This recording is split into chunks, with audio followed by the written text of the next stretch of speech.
আলাইকুম রহমতুল্লাহ বরকত। সহিহ বুখারীর হাদিস নম্বর 6351। হযরত সাহল ইবনে সাদ রাদিয়াল্লাহু আনহু থেকে বর্ণিত, তিনি বর্ণনা করেন যে নবী করিম সাল্লাল্লাহু আলাইহি ওয়াসাল্লাম বর্ণনা করিয়াছেন যে তোমরা দুইটা জিনিসের আমাকে জামানত দাও, গ্যারান্টি দাও। তোমাদের জবান অর্থাৎ জিহ্বা এবং তোমাদের দুই পায়ের মাঝখানে গোপনাঙ্গ, এই দুইটা জিনিসের গ্যারান্টি দিলে অপব্যবহার করবে না, তাহলে আমি তোমাদের জান্নাতের গ্যারান্টি নিলাম।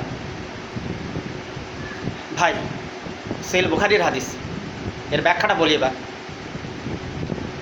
রসুল কি বলেছেন? দুই চোয়ালের মাঝখানে অর্থাৎ জিহ্বা দিয়ে কাউকে কষ্ট না দেওয়া, কাউকে গালিগালাজ না করা ইত্যাদি, এবং কাউকে অযথা কষ্ট না দেওয়া, এবং আপনার কথার দ্বারাই কেউ কষ্ট পাক, কেউ ক্ষতিগ্রস্ত হোক, বা কেউ কেস ফৌজদারিতে ডুবে না যায়, এটা আপনার লক্ষ্য রাখা উচিত। এবং আপনি জিহ্বা দ্বারা সাক্ষ্য দেবেন লা ইলাহা ইল্লাল্লাহ আশহাদু আল্লা ইলাহা ইল্লাল্লাহ আশহাদু আন্না মুহাম্মাদান আবদুহু ওয়া রাসূলুহু, এটাও অবশ্যই এর ভিতরে শামিল। আর দুই পায়ের মাঝখানে অর্থাৎ পুরুষদের পুরুষাঙ্গ আর মহিলাদের গোপনাঙ্গ, এই দুই মেল ফিমেল, এই দুইটা জিনিসের তোমরা অপব্যবহার করবে না। স্বামী স্ত্রী, স্ত্রী স্বামী ছাড়া, বৈবাহিক সম্পর্ক ছাড়া জেনা ব্যভিচার করবে না, পরকীয়া করবে না।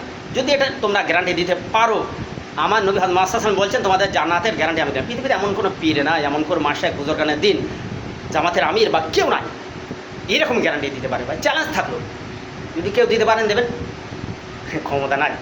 আল্লাহ রসুল সাল্লাল্লাহু আলাইহি ওয়াসাল্লাম একমাত্র যিনি বলেছেন, তবে শর্ত দিয়েছেন দুইটি, শর্ত দুটো মানা লাগবে ভাই। ওই জন্য অবশ্যই ভাবুন ভাই,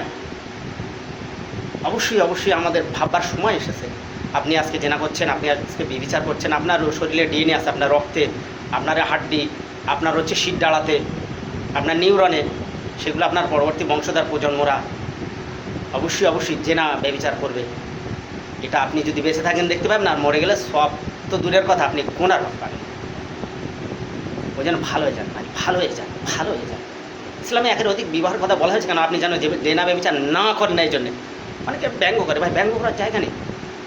ওই জন্য আপনি অবশ্যই আপনি অতিরিক্ত সেক্সি হলে আপনি বিবাহ করবেন, কিন্তু আপনি জেনা ব্যভিচার পরীক্ষা করতে পারবেন না। এটা অনুমতি নেই, বস কলে আর জল উঠছে না।